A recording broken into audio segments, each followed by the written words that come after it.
A teenage boy rides through the gates of a foreign palace smiling for the guards. He is not a guest, he is a hostage. Every meal is watched. Every word is weighed. One wrong move and his father back home loses his head. And this quiet boy, polite at the dinner table, will one day stand over the body of an empire and split history in two. But first, he has to escape. The empire he was born into was already cracking down the middle. 4 emperors, 4 armies, 1 throne everyone secretly wanted. His father ruled in the west. The senior emperor in the east used Constantine as insurance, a polite little knife pressed against his father's loyalty. For years, that knife stayed sheathed. The boy learned the court, learned the soldiers, learned exactly how power moved when nobody was watching. He was studying the cage from the inside. He had been born around the year 272 in a town called Niceus, in what we now call Serbia. His father, Constantius, was a rising military officer. His mother, Helena, was a stable girl or an innkeeper's daughter, depending on which old story you trust. That mattered because it meant Constantine was not born into the marble world of the Roman elite. He was born into the rougher world of the frontier camps. He grew up among soldiers, around horses, around men who measured a leader by whether he could survive a winter campaign, not by his bloodline. That upbringing built a different kind of mind, practical, patient, watching everything, trusting nothing. Then his father got promoted into the Imperial circle, and the boy's quiet life ended for good. To bind the new arrangement, Constantine was sent east to the court of the senior emperor Diocletian, officially as an honored prince, unofficially as a guarantee. He spent his youth at that court, watching Diocletian rebuild a broken empire by splitting it into 4 manageable pieces, each piece ruled by its own emperor.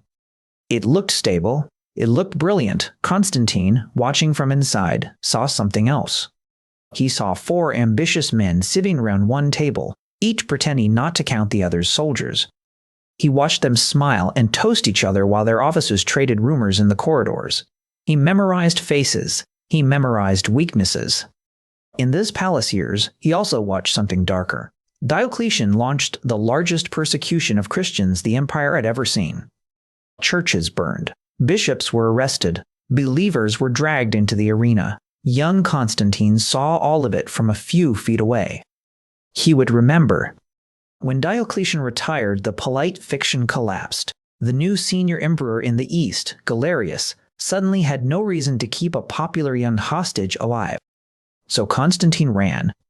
The story goes that he slipped out of court at night, took the imperial post horses, and crippled every replacement horse behind him so no one could follow. It is probably half legend, but what is not legend is the speed. He crossed most of Europe in a frantic ride and reached his father just in time. His father was campaigning in Britain at the cold northern edge of the empire. Father and son fought one last campaign together against the Picts beyond Hadrian's Wall. Then Constantius died at York in a damp Roman fortress at the end of the known world. The soldiers did not wait for permission from any senior emperor. They threw a purple cloak over Constantine's shoulders and hailed him as their ruler on the spot.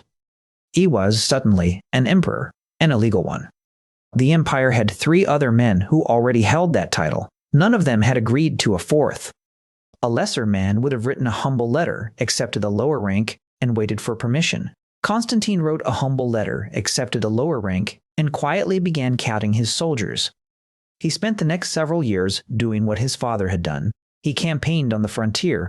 He beat back the Franks and the Alemanni across the Rhine. He paraded captured chieftains through Roman cities. He built roads. He cut taxes for veterans. He learned, year by year, what loyalty actually costs. He minted coins with his own face. He sent his image to every corner of his territory. Quietly, methodically, he was teaching the western half of the empire to picture him on the throne. While he built, the rest of the empire ate itself. In Rome, a rival named Maxentius seized the city and declared himself emperor too. In the east, Galerius died, and his successors began circling each other like wolves around a kill. By 312, the 4-emperor system had become a 5-emperor brawl. Constantine decided to end at least one of them. He marched on Italy. He crossed the Alps with a smaller, faster army. He took city after city, Turin, Verona, the gates of northern Italy falling like dominoes. At Verona, the defending general was a respected veteran. Constantine pinned his army against the city walls and broke them in a single afternoon. Word of these victories ran ahead of him down the peninsula. By the time he neared Rome, half of Italy was already calling him their emperor. Then he marched on Rome itself. This was reckless. Maxentius had a larger army, the walls of Rome at his back, and the Tiber River as a moat. Every cautious general in history would have said, "Wait." Constantine did not wait. As his army approached Rome, something happened that would change not just his life, but the next 1700 years of Western history. By his own later telling, he saw a sign in the sky, a cross of light above the sun, and words promising victory under that sign. That night, the story says, he dreamed of the same symbol and was told to mark his soldiers' shields with it. Whether you rate it as a vision, a dream, a political calculation, or a memory polished by time, the next morning his men marched under a new emblem. And they won. The two armies collided at the Milvian Bridge, just outside Rome. Maxentius's forces were pushed back onto a narrow crossing. The bridge gave way under the weight of retreating men. Maxentius drowned in the Tiber, dragged down by his own armor. His body was fished out the next morning. His head was paraded on a spear through the city. Constantine rode into Rome as its sole Western master. And then he did something no Roman emperor had ever done before. He walked past the temples.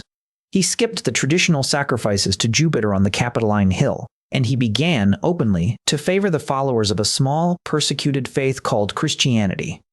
A year later, with his eastern partner Licinius, he issued the Edict of Milan.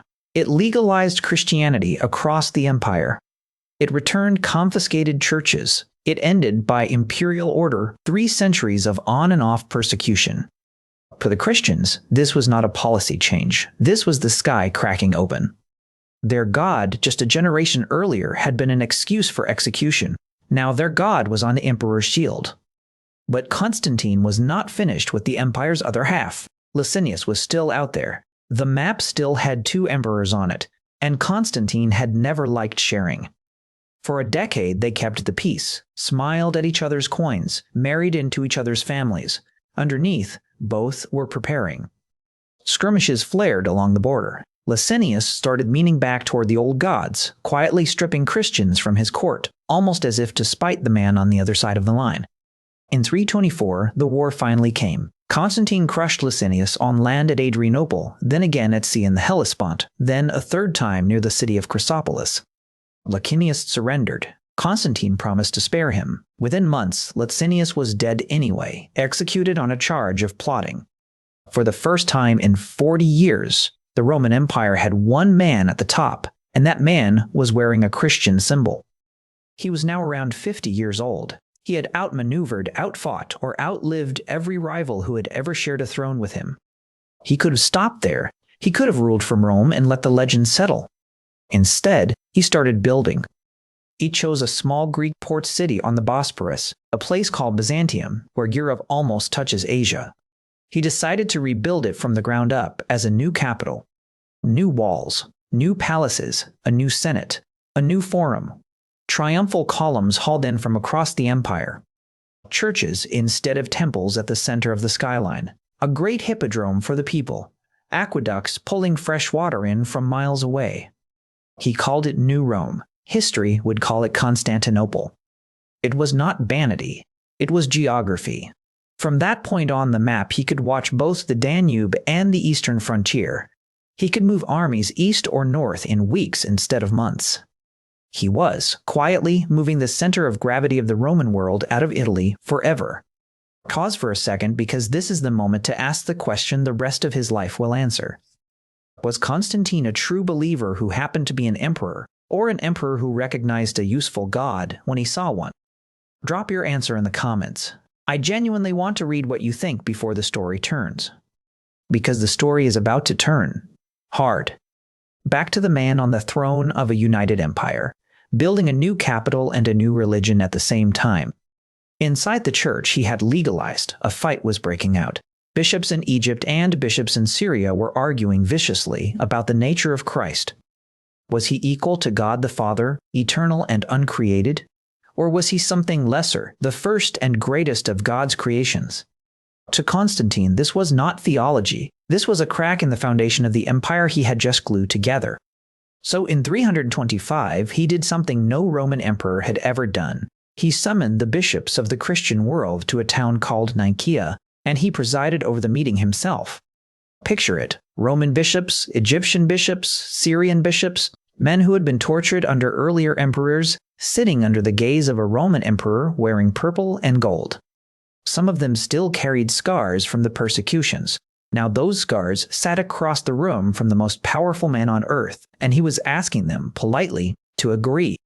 Out of that council came the Nicene Creed. The version of Christianity recited in churches today still carries its DNA. A pagan-born general, half-believer and half-politician, had just helped define what billions of people would believe about God. But there is something rotting underneath all the marble: his family. Constantine had a complicated household. Children from his first relationship, children from his second marriage to a woman named Fausta, half-siblings circling around a future inheritance. His eldest son was Crispus, brilliant, popular, a war hero in his own right, the kind of young man soldiers naturally followed. Crispus had commanded the fleet at the Hellespont. He had cut Licinius's navy to pieces. Romans were starting to whisper that the heir was as gifted as the father. In 326, on a journey through Italy, Constantine had Crispus arrested and then executed.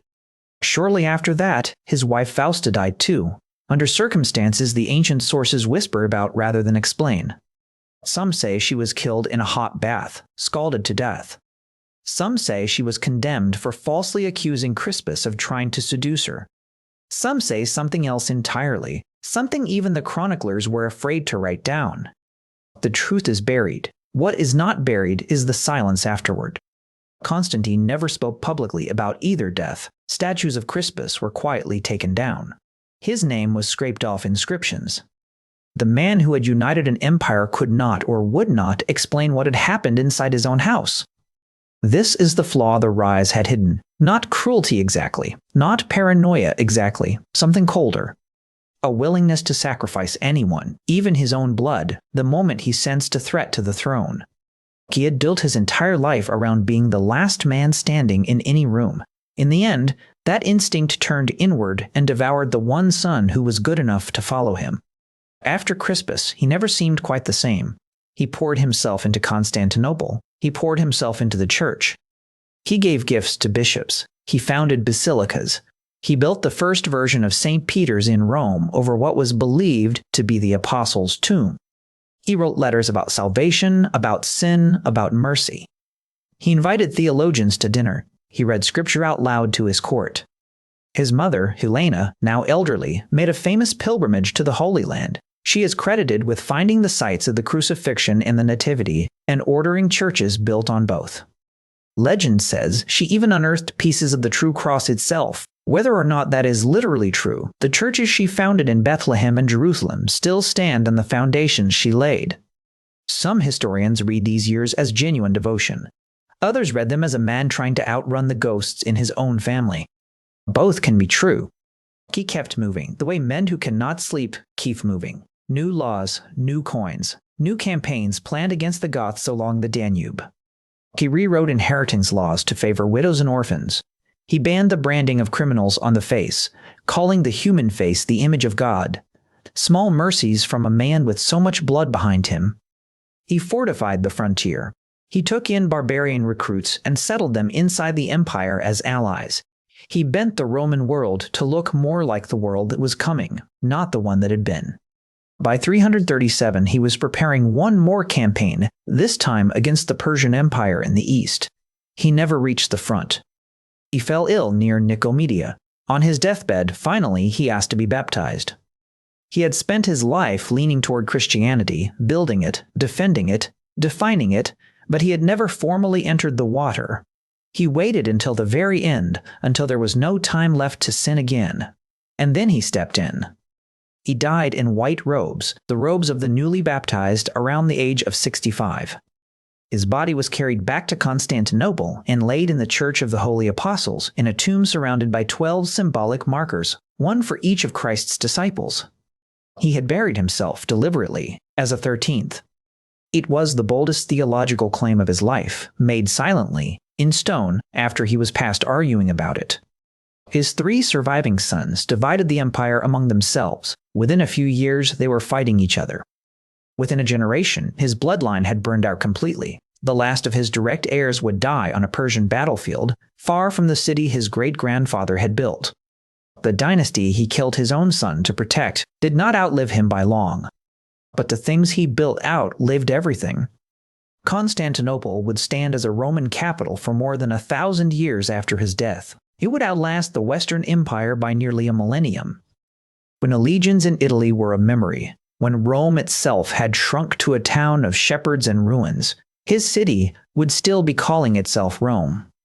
The faith he raised up from the catacombs would shape Europe, then the Americas, then a global civilization. Every European cathedral, every Christmas in a town square, every cross on a hilltop traces a line, somewhere in its history, back to a battle outside Rome and a man who decided to fight under a new sign. Historians still argue about him. Was he a sincere convert who reshaped the world out of faith? Was he a brilliant strategist who saw a rising movement and bound it to his throne? Was he both at once, the way most of us are both things at once? What is not in question is the scale of what he changed. He took an empire that was breaking into pieces and forced it back into one shape. He moved its heart from the Tiber to the Bosporus. He pulled a persecuted minority faith into the seat of imperial power. He set the table that medieval Europe, the Byzantine world, and the Orthodox and Catholic churches would all eat at for centuries. And he did it carrying a private grief he would never explain, for a son he himself had condemned. That is the strange shape of Constantine the Great, a boy held hostage in a foreign court. A general who rode under a sign in the sky, an emperor who built a city that outlived his empire. A father who could not save the family he sacrificed everything to protect. If this story hit you, hit the like button. It genuinely helps these long stories reach more people who love this kind of history. Subscribe if you want more of the great rulers and conquerors, the ones whose lives still bend the shape of our world. And, in the comments, tell me which ruler you want next. A Byzantine emperor who tried to take Rome back. A barbarian king who took Rome instead. A medieval conqueror whose name still scares textbooks. Because the next story on this channel is about a man who looked at the wreckage Constantine left behind, the Empire of the East, and decided he was going to put the whole Roman world back together one more time. He almost did it. You will want to be here when we find out what stopped him.